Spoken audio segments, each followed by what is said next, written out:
हमारा विषय चल रहा है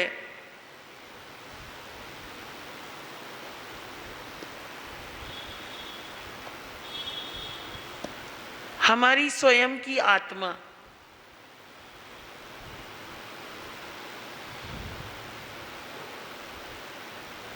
नाना प्रकार के कर्मों को बांधते हुए संसार में निरंतर अपना चोला बदल रही है।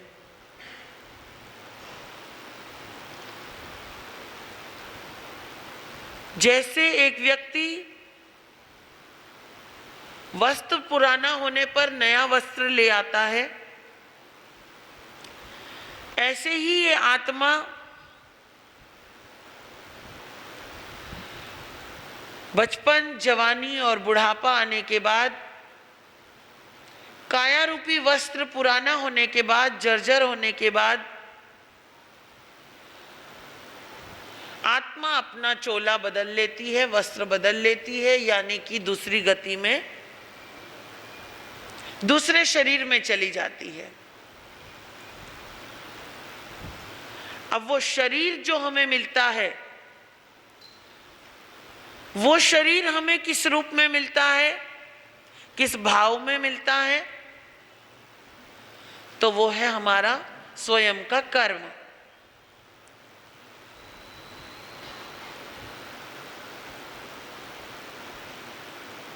एकेंद्रीय चाहे अव्यवहार राशि हो या व्यवहार राशि हो,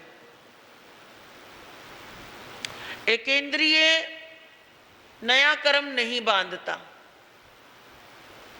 समझ के लेना, एकेंद्रीय में जब हमारी आत्मा थी, उसने कोई नया कर्म नहीं बांधा।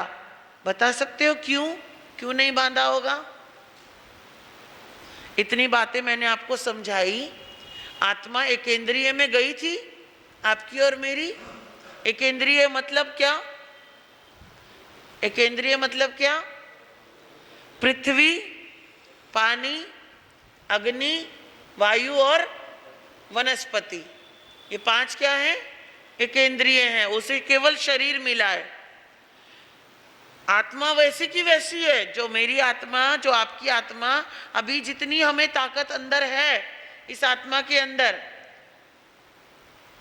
उतनी ताकत वहां भी थी, लेकिन फिर भी वो नया कर्म नहीं बांध रही थी। बताइए क्यों? नया कर्म नहीं बांधती एकेंद्रीय जीव में जाकर के आत्मा, क्योंकि वो कोई भी कर्म खुद नहीं कर सकती, क्योंकि उसे उतनी ताकत ही नहीं मिली। मन नहीं मिला, विचार नहीं मिले, सोच नहीं मिली, बुद्धि नहीं मिली और शक्ति भी नहीं मिली। जीवन जी सकते हैं, सांस ले सकते हैं, जीवन बड़ा हो सकता है, लेकिन वहां कुछ कर नहीं सकते। और जब कर नहीं सकते तो कर्म बंधेगा भी नहीं। पहले का जो बांधा हुआ कर्म है वो सहन कर करके उसे खत्म किया जा रहा है। फिर बेंद्रिय में आई, दो चीजें मिली। शरीर के साथ क्या मिल गया? क्या मिला था? शरीर तो मिला, लेकिन क्या मिला? बताओ, जोर से बोलो। नहीं, मुंह मिला। भोजन के लिए मुंह मिला। जो चलने फिरने रेंगने वाले जो कीड़े हैं, छोटे छोटे बारिश के हो गए, कृमि हो गए, छोटे छोटे गिंडोए हो गए, सीप संख हो गए, उन्हें मुंह मिला है। मिट्टी खाकर जीते हैं वो, मिट्टी में पड़े हुए तत्वों को खाकर जीते हैं वो, लेकिन उनको भी, वो भी नया कर्म नहीं बांधते। वहां भी आत्मा नया कर्म नहीं बांध रही, पुराना ही भोग रही है, क्योंकि उसको भी क्या नहीं मिला? मन नहीं मिला। और मन नहीं मिला तो बुद्धि नहीं, बुद्धि नहीं, विवेक नहीं, विवेक नहीं, क्रोध नहीं, क्रोध नहीं, मान नहीं, मान भी नहीं, माया भी नहीं, लोभ भी नहीं, कोई विचार नहीं। खाना, जीना और मर जाना, बस 3 काम है उनके। और सहना, चौथा सहना। तेंद्रिय में आई हमारी आत्मा, वहां भी पिछले कर्म ही भोगे, नया कर्म नहीं बांधा। क्यों नहीं बांधा? क्योंकि तेंद्रिय को भी मन नहीं मिला, वो ताकत नहीं मिली जिससे कि वो नया कर्म बांध पाए। हाँ, तोड़ रहा है लेकिन स्वयं की इच्छा से नहीं, टूट रहा है। एक होता है तोड़ना, एक होता है टूटना। दोनों में बता सकते हो क्या अंतर है? कोई चीज टूट गई और कोई चीज तोड़ी गई, दोनों में क्या अंतर है रवि भैया? हाँ जी, टूटना अपने आप होता है। अच्छा, उषा माता आ गई, आपको हम बहुत याद कर रहे थे, कई दिन से आ नहीं रहे थे आप, आज आ गए आप। हाँ, टूटना अपने आप होता है और तोड़ना फोर्सफुली तोड़ता है जो।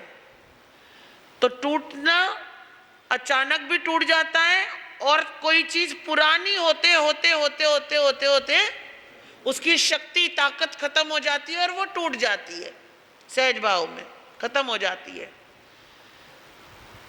तो जो तेंद्रिय तक, चौरेंद्रिय तक भी आत्मा है, चौरेंद्रिय का भी सेम यही प्रोसीजर है। टूट रहा है, तोड़ा नहीं जा सकता। समझ में आ रहा है? कर्म जो पहले का बांधा हुआ है, पोटलियां जो इकट्ठी करी हुई है आत्मा ने, वो खत्म हो रहा है क्योंकि आत्मा सह रहा है। एक कुर्सी को, एक बहुत प्यारी प्लास्टिक की आप बिल्कुल मजबूत कुर्सी लाओ, गारंटी वाली, जिसकी गारंटी बोलेंगे 10 साल 20 साल की गारंटी वारंटी है भैया, ये खराब नहीं होने वाली। और आप ऐसी मजबूत चीज लाओगे, ला करके आप उसे छत पर रख दो या खुले में रख दो, आंगन में रख दो। अब उस पर निरंतर धूप पड़ रही है, पानी पड़ रहा है, रात्रि की ठंडक भी पड़ रही है, चिलचिलाती मई जून की गर्मी भी पड़ रही है। अब जो 20 साल चलने वाली चीज थी वो कितने साल चल सकती है? ज्यादा से ज्यादा 2, 3, 4 साल चलेगी। अगर आपने वहां से उसे उठाया नहीं तो वो पड़े पड़े पड़े पड़े वहीं गल जाएगी, और क्या हो जाएगा? उसकी पावर खत्म और वो खराब। फिर आप दुकान वाले को बोलो, भैया ये तो तूने 20 साल की गारंटी दी थी, ये तो 2 साल में ही खत्म हो गई। अब वो पूछेगा ना आपसे, क्या किया तुमने ऐसा? मेरी तो गारंटी थी, इसके साथ की बाकी की कुर्सियां तो घरों में बिल्कुल मजबूत हैं, लेकिन आपकी कैसे टूट गई? वो निरखेगा, परखेगा, समझेगा बात को कैसे गई। आप भी जानते हो कैसे गई। कैसे गई? क्योंकि उस पर फोर्स डाला जा रहा था, कभी धूप का, कभी पानी का, कभी कुछ, उसकी केयर नहीं की गई, उसको ऐसे ही छोड़ दिया गया, तो वो खराब हो गई। प्लास्टिक था, खराब हो गया, गल गया। और प्लास्टिक की जगह आप लोहा भी रख दो वहां, है? लोहे में भी जंग लग जाएगा, कितना ही बढ़िया पेंट मारा हुआ हो, कुछ भी किया हुआ हो, अगर देख रेख नहीं करोगे तो लोहा भी गल जाएगा, खत्म हो जाएगा। अब इतनी सुंदरता से, मेहनत से, या आपने बड़े पुरुषार्थ से खूब पैसा लगाकर एक बिल्डिंग बना ली, बढ़िया से बढ़िया पत्थर लगा दिया अंदर, बढ़िया से बढ़िया उस समय का पेंट लगा दिया अंदर, टाइलें सजा दी, A1 चीजें ला दी, और आप उसको 10, 15, 20 साल तक छेड़ो ही ना, बस यूज करते रहो करते रहो करते रहो करते रहो, तो क्या हो जाएगा? एक दिन वो दीवारें भी खंडहर में बदलने लग जाएंगी। बदलती है ना? आप तो देख ही रहे हो रोज के, आपके आसपास में बहुत खंडहर मिल जाएंगे। जो कभी अपनी शान के लिए जाने जाते थे, अगर उनकी मेंटेनेंस नहीं हुई तो आज वो क्या हो रहे हैं? खंडहर में बदल रहे हैं। क्योंकि वो पुद्गल है, पुद्गल है, और पुद्गल का स्वभाव है सड़ना, गलना और विध्वंस हो जाना। अगर उसकी केयर नहीं करी गई, संभाला नहीं गया, तो वो खत्म हो जाएगा। ऐसे ही आत्मा जब कर्म बांधता है, तो कर्मों की गठरी जब इकट्ठी होती जाती है। अब कर्म भी दो प्रकार का होता है, जानते हो कौन कौन सा? हाँ जी, शुभ और अशुभ नहीं, बांधने का जो तरीका है ना, दो तरह का होता है, दो तरीके के होते हैं। एक तो होता है बिल्कुल ऐसा फिक्स कर दिया कि उसकी आप गारंटी ले सकते हो, ये अब जिंदगी में बिना तोड़े अपने आप टूटेगा नहीं। एक एक गांठ ऐसी होती है, या एक एक चीज जो टूट जाती है उसको वापस जोड़ा जाए। समझो आपके गले का नेकलेस है या चूड़ी है हाथ की, अगर वो टूट गई तो सुनार को आप दोगे कि इसे जोड़ दो। अब वो क्या करेगा, उसको जानते हो सोना कैसे जुड़ता है? पिघाल कर सोने को सोने में मिला दिया जाता है और वो जुड़ जाता है। अब वो आपकी जो जोड़ है, वो कई बार तो सुनार इतनी कलाकारी से जोड़ते हैं कि आपको वो जोड़ दिखाई भी नहीं देगा कि कहाँ जोड़ लगा था। ये अपने अपने हुनर की बात होती है। और एक होता है कि अभी जोड़ा अभी टूट गया, अभी जोड़ा अभी बांधा अभी खुल गया।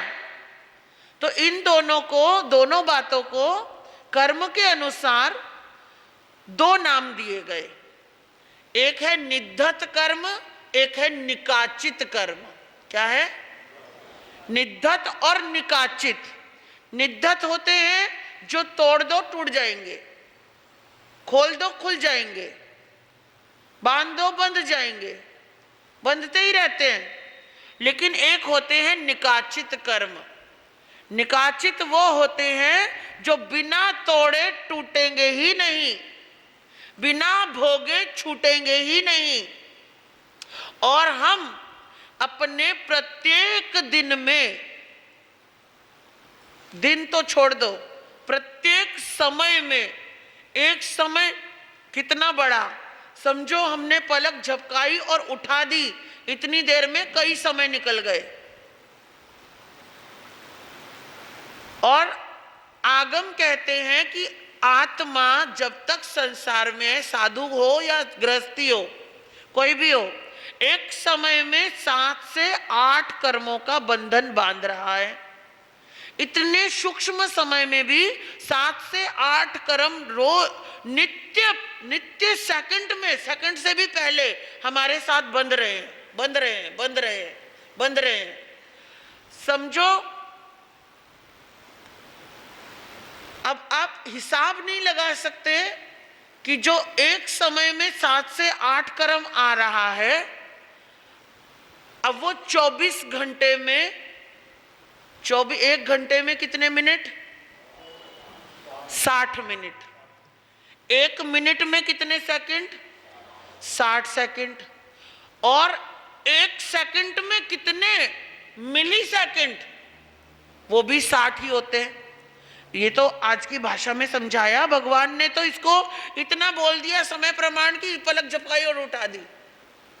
ये तो सेकंड से भी जल्दी हो गया। तो अगर समझो, हम ज्यादा गहराई में नहीं जाते, जो 60 सेकंड है, सेकंड को ही पकड़ लो, 1 सेकंड में अगर 7 से 8 कर्म बंध रहे हैं आपके, 7 से 8 चीजें आपके ऊपर आ रही हैं, 7 से 8 वस्तुएं आपके ऊपर आ रही हैं, समझ लो धूल का कण ही हो गया। एक क्षण में 7 से 8 कण आपके ऊपर आ रहे हैं, तो 1 मिनट में 7 को आप 60 से गुना कर दोगे अगर, तो कहां पहुंच जाएंगे? हाँ जी, 3,000, 36,000, 3,600। देखो कितनी जल्दी हिसाब लगाया। अच्छा है, 36,000 कर्म 1 मिनट में आपके ऊपर आ रहे हैं, आत्मा के ऊपर। और 36,000 को भी 60 से अगर गुना कर देंगे तो मुझे लगता है 36 लाख या उससे भी ज्यादा है। 36 लाख 60 से गुना कर देंगे तो शायद उससे भी ज्यादा होंगे। 36,000 को गुना करना है 60 से, शायद 36 लाख भी हो सकते हैं। तो समझिए 1 मिनट में 36 लाख हो गए। और वो जो 1 मिनट है 36 मिनट, अब 36 लाख को 60 से गुना कर दो, 36 करोड़ या 3 करोड़ 60 लाख, 3 करोड़ 60 लाख। और अब वो 3 करोड़ 60 लाख को 24 से गुना कर दो, 24 से गुना कर दो। 3 करोड़ 60 लाख को 24 से गुना कर दो, यानी कि 24 घंटे है ना एक दिन में, 24 घंटे हैं। और वो जो 24 घंटे का हिसाब आता है, अब उसको आप 30 दिनों में गुना कर दो, 30 में गुना कर दो। अब जो वो 30 का हिसाब आया उसको आप 12 महीनों में 12 में गुना कर दो। समझिए इतना गहरा मैथ है, बड़े आसानी से समझ आ जाएगा। लेकिन तो हम अपने एक एक पल में इतना कर्म बांध रहे हैं, अब बंधता तो जा रहा है आत्मा पे, खोलने का समय कब है? खोलने का कब सोचा हमने? वो तो ऑटोमेटिक आ रहा है, हमें लाने की भी जरूरत नहीं है। मैंने ये हाथ हिलाया तो कर्म आ रहा है, मैं बोल रही हूं तो कर्म आ रहा है, आप सुन रहे हो तो कर्म आ रहा है, वो चल रहे हैं तो कर्म आ रहा है, मैं बैठी हूं तो कर्म आ रहा है, मेरा विचार चलते ही कर्म आ रहा है। भगवान कहते, भगवान से गौतम स्वामी ने पूछा, परमात्मा जयम चरे जयम चिट्ठे जयम मासी जयम सहज कहम भुंजंतो बासंतो पाव कमम न बंदई। परमात्मा आप कह रहे हो चलने में, उठने में, बैठने में, सोने में, फिरने में, हर जगह से कर्म ही कर्म आए जा रहे हैं। कर्म कैसे? समझिए ये आपका घर है, घर है, आपने बढ़िया रगड़ रगड़ के पोछा लगाया, सुबह उठे आप, झाड़ू लगाई, पोछा लगाया, डस्टिंग करी, करते हो, रोज करते हो। तो कितने दिन नहीं करोगे? एक दिन करके। आज सुबह आप उठे, आपने झाड़ू लगाई, आपने पोछा भी लगाया, उसमें फिनाइल डाल लिया या कोई और लिक्विड डाल लिया, सर्फ डाल लिया, नमक डाल लिया या कुछ और डाल लिया, आपने, आज आपका बहुत अच्छा मन है और आपने खूब बढ़िया सफाई कर दी अपने घर की। रवि भैया, आपने खड़े होकर के सफाइयां करवा दी अपने घर की सुबह सुबह, या खुद ने भी कर दी। आज मेरा मन है मैं अपने घर को चमकाऊंगा, चमका दिया भाई। फिर कितने दिन नहीं चमकाओगे? हैं जी, आप रोज कह रहे हो, आप बताओ असलियत में सुबह जब आप करते हो उसके बाद दोबारा झाड़ू हाथ में आती है या नहीं? 24 घंटे में से शाम को वापस आ जाती है। क्यों आती है? क्योंकि दिन भर में वापस उतनी गंदगी घर में आ जाती है। प्रैक्टिकल जो रूटीन में आप देख रहे हो कि सुबह आपने झाड़ू लगाई, शाम को वापस उतनी ही गंदगी आ गई।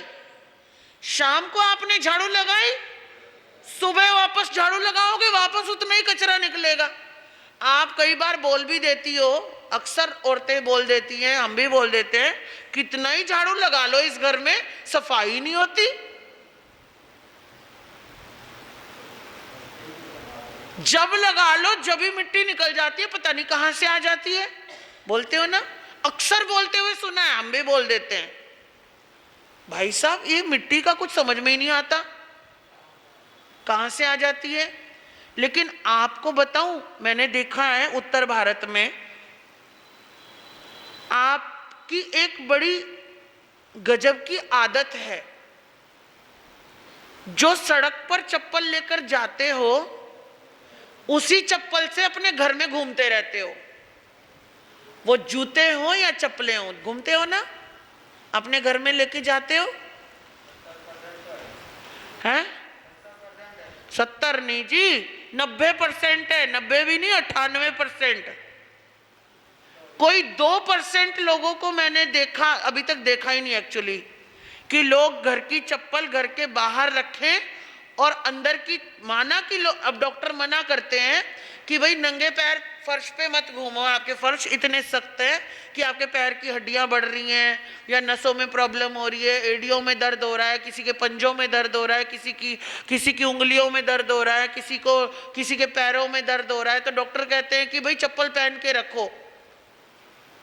माना कि डॉक्टर कह रहे हैं और आपको भी ठीक लग रहा है, लेकिन डॉक्टर ने ये तो नहीं कहा ना कि सड़क की चप्पल घर में लेके जाओ। सड़क पर लोग थूकते भी हैं, कुत्ते पॉटी भी करते हैं, गायें, सूअर, बिल्लियां, यहां तक कि इंसान भी कर देते हैं,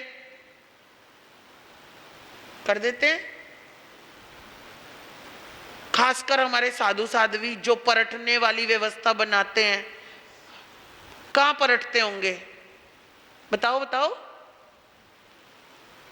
भाई। सुसु पॉटी ऐसा तो है नहीं कि भाई एक बार आया और फिर 24 घंटे आएगा नहीं।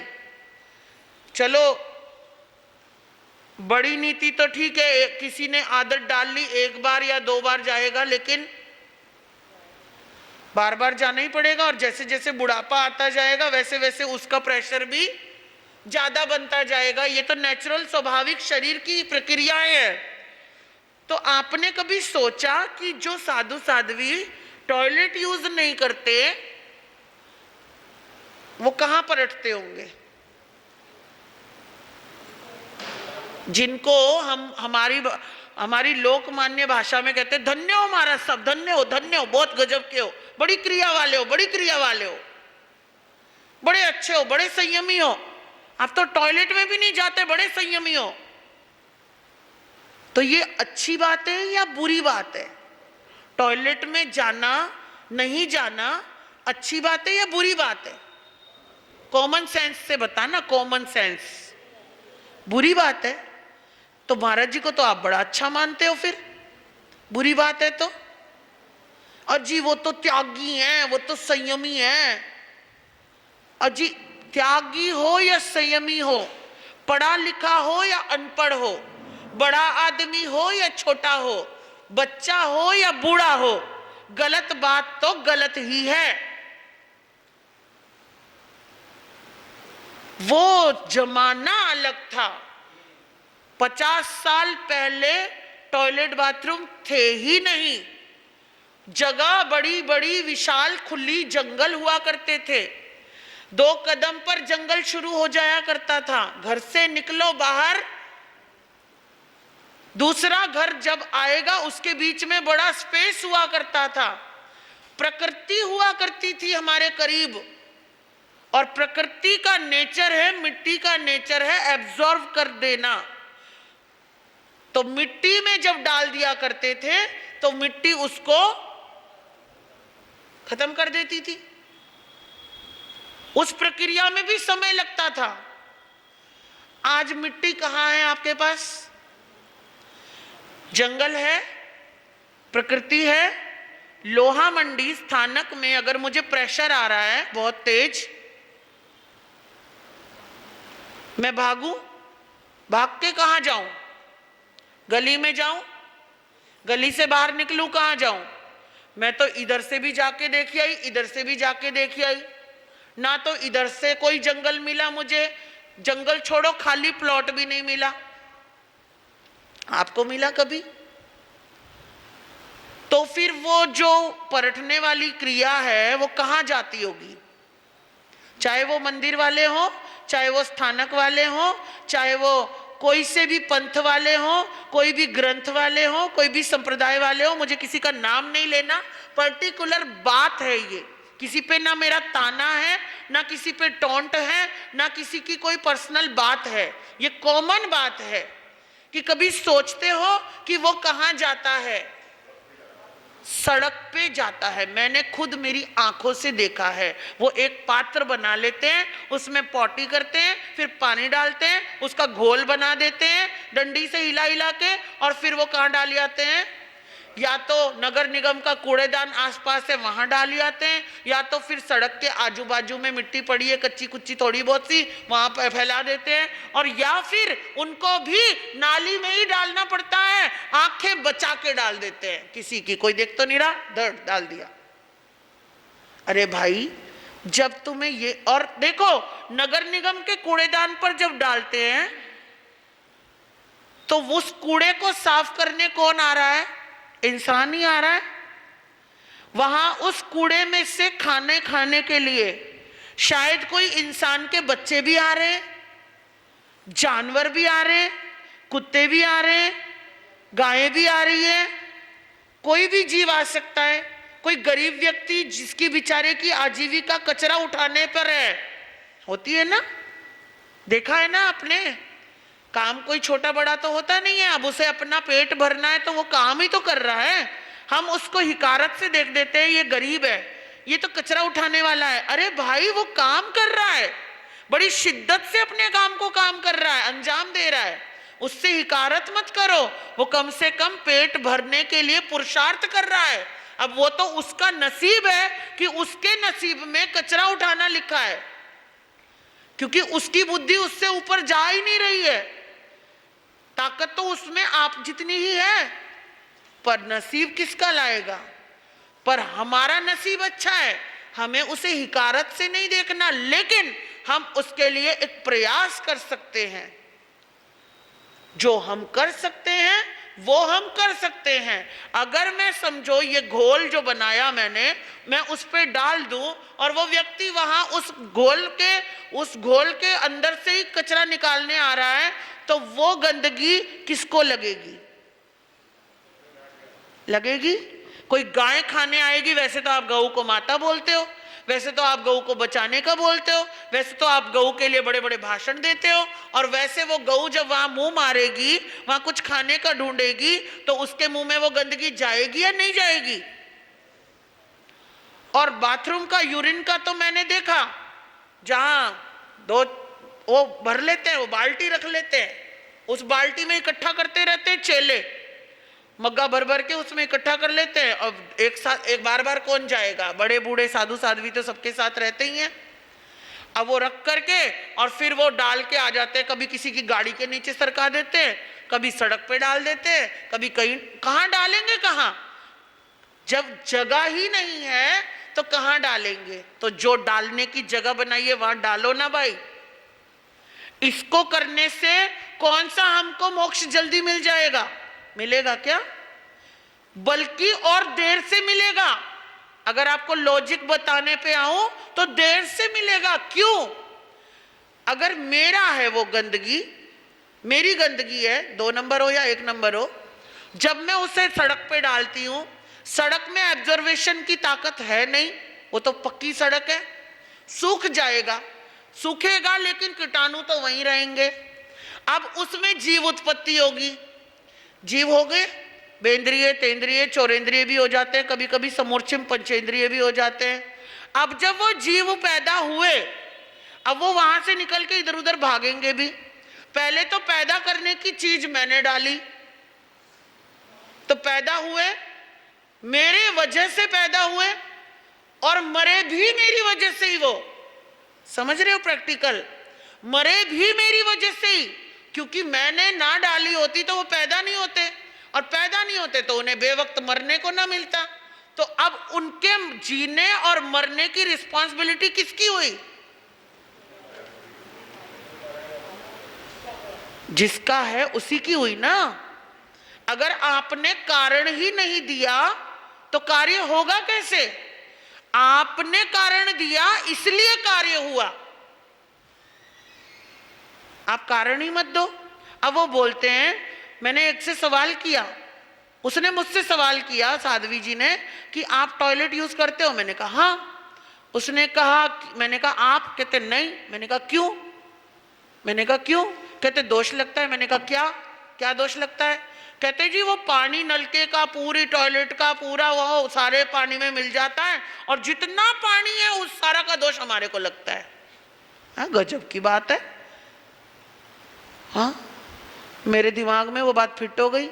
मैंने मेरे उपाध्याय गुरु जी से पूछा, रविंद्र मुनि जी महाराज साहब जिनके आपने दर्शन किए, मैंने कहा गुरु जी वो ऐसे बोल रही थी। गुरु जी बोले उनसे ये पूछो, टॉयलेट में जब पानी जा रहा है, जब हम कहते हैं इतना सा चूना डाल दो, पानी धोवन हो जाता है, 2 लवंग डाल दो, पानी धोवन हो जाता है, थोड़ा सा दूध डाल दो, पानी धोवन हो जाता है, फ्रासुक हो जाता है। आपको भी बताया होगा गुरुदेवों ने, पानी फ्रासुक हो जाता है। जब इतनी सी चीज को मिलाने से बाल्टी भर का पानी धोवन हो जाता है, जो नदी नालों में, गंदे नालों में पानी केमिकल, दुनिया भर की फिनाइल, सरफ दुनिया भर का जा रहा है, तो वो फ्रासुक होगा या अफ्रासुक होगा? बताओ बताओ। तो उसका दोष लगेगा या नहीं लगेगा? जहां इतनी गंदगी है वहां थोड़ी और गंदगी डाल देंगे तो, या जहां साफ सुथरा है बिल्कुल वहां गंदगी डालेंगे और नए जीवों को पैदा करेंगे और फिर वो जीव मरेंगे, वो पाप ज्यादा है या ये वाला पाप ज्यादा है? संयम उसमें दिख रहा है या इसमें दिख रहा है? संयमित रहना का मतलब क्या? संयमित रहने का मतलब, एक मतलब यह भी है कि व्यवहार दृष्टि से आपके धर्म की निंदा नहीं होनी चाहिए। यह भी संयम का ही एक रूप है, धर्म का ही एक रूप है। हम तमिलनाडु तक गए, हम जहां जाते, महाराष्ट्र में, आंध्रा में, तमिलनाडु में या मध्य प्रदेश में, इधर उत्तर भारत की तरफ भी अब कुछ क्षेत्र होने लग गए। पहले साधु जाता था, सरकारी स्कूल मिल गया, पेड़ के नीचे मिल गया, मंदिर मिल गया, मस्जिद मिल गया, कुछ भी मिल गया, साधु ने रात गुजारी और निकल गया। अब जब हम जाते हैं ना तो हमको बोला जाता है not allowed, Jain Sadhu not allowed, Jain Sadhu not allowed. कौन आए? जैन साधु। फोन पे पूछते हैं ना मालिक से, महाराज आए हैं और वो रुकने के लिए कह रहे हैं एक रात। कौन से महाराज है? सनातन है कि जैन है? Jain not allowed. क्यों? ये मैं यहां से, क्योंकि मुझे पता है ये लाइव जा रहा है, आपके लिए नहीं, आपको भी समझा रही हूं, लेकिन मैं लाइव, क्योंकि ये YouTube पे जा रहा है और शायद भारत भर में, शायद विदेशों में भी जा रहा है। मैं रोजाना देखती हूँ 500, 700, 1000, 1500, 2000 लोग मुझे देख रहे होते हैं। कोई 5 मिनट देखता है, कोई 10 मिनट देखता है, कोई पूरा घंटा देखता है। जो लोग देख रहे होते हैं उनको भी ये पता लगना चाहिए कि जैन साधु को नॉट अलाउड क्यों बोला जा रहा है आजकल। उसके पीछे कारण केवल एक है, आपकी गंदगी, आपके शरीर की गंदगी जो आप वहां पर परोस कर निकल जाते हो। स्कूल में गए, बाहर जाने की हिम्मत नहीं है, स्कूल की कक्षा के पीछे, अब सरकारी स्कूल तो ऐसे ही होते हैं, कक्षा के पीछे की तरफ गए, वहां बच्चों के रैपर्स वगैरह पड़े होते हैं, खाने पीने के कागज कुगज ये वो, तुमने देखा वहां गंदगी है, किसी को पता नहीं लगेगा, वहां बैठे, वहां कर दिया, वहां पे निकल गए। यह हकीकत है, हंसने की बात नहीं है। मैंने खुद मेरी आंखों से देखा है, 2 जगह मैंने खुद सफाई भी करवाई है इस नॉट अलाउड के चक्कर में। और हम खुद बोलते रहते हैं भैया हम वैसे महाराज साहब नहीं है, हम टॉयलेट यूज करते हैं। अरे नहीं नहीं, जाओ यहां से।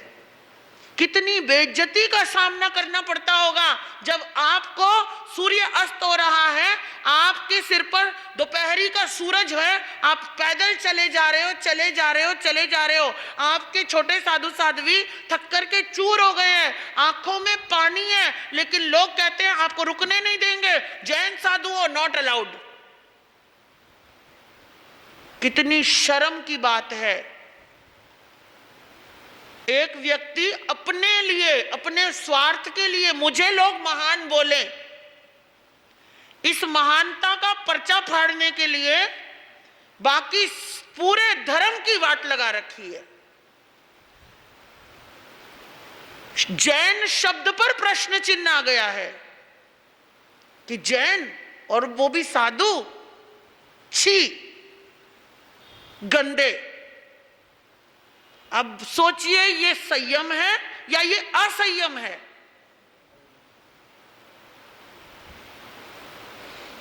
ये प्रैक्टिकल है, ये कर्म बंधन का कारण है। मैं कर्मों की बात कर रही हूं।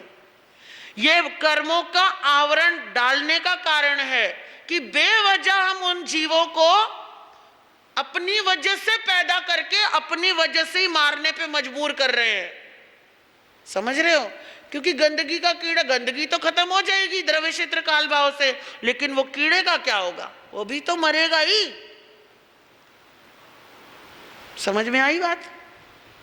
हाँ, तो आगे से किसी को महान बोलने से पहले प्रैक्टिकल में सोच लेना कि आप किस उद्देश्य से, हाँ, बहुत तपस्वी हो, करुणावान हो, किसी की निंदा चुगली बुराई ना करते हो, किसी के लिए अपशब्द ना बोलते हो, किसी के पीठ पीछे किसी के चरित्र पर उंगली ना उठाते हो, किसी की संप्रदाय पर उंगली ना उठाते हो, किसी के धर्म पर उंगली ना उठाते हो। धर्म कोई भी हो सकता है, कोई भी धर्म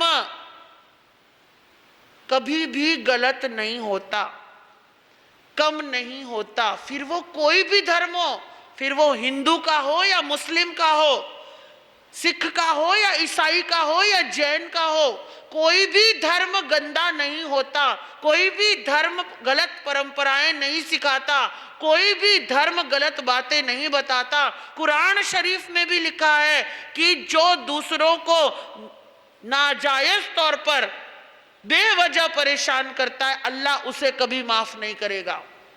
ईसाइयों की बाइबल में भी लिखा है कि परमात्मा, अगर जो लोग किसी को परेशान कर रहे हैं, परमात्मा आप उनको माफ कर देना, क्योंकि किसी को परेशान करना अच्छी बात नहीं होती। और आपके जैन धर्म में तो भर भर कर अहिंसा के पाठ दिए गए हैं। हिंदू तो खुद ही पर भगवान को मानने वाला, ईश्वर को मानने वाला है। और ईश्वर हो, परमेश्वर हो, भगवान हो, अल्लाह हो, गॉड हो या महावीर हो, कोई भी जो व्यक्ति संसार में महापुरुष के रूप में निकलते हैं, महापुरुष कभी किसी को सताने की बात नहीं करते, कभी किसी को छोटा बनाने की बात नहीं करते, कभी किसी को गिराने की बात नहीं करते। और जो कर रहे हैं वो महापुरुष तो नहीं हो सकते, या वो संयमी तो नहीं हो सकते, वो महान तो नहीं हो सकते। बस इतना भी ध्यान रख लेना, कोई कम खाने से ज्यादा संयमी नहीं होता है, कोई बहुत तपस्या ही करे जा रहा है, करे जा रहा है, करे जा रहा है, नहीं हो सकता वो तपस्वी नहीं हो सकता। आपका समय हुआ, आगे की बात मैं कल करूंगी। घड़ी तो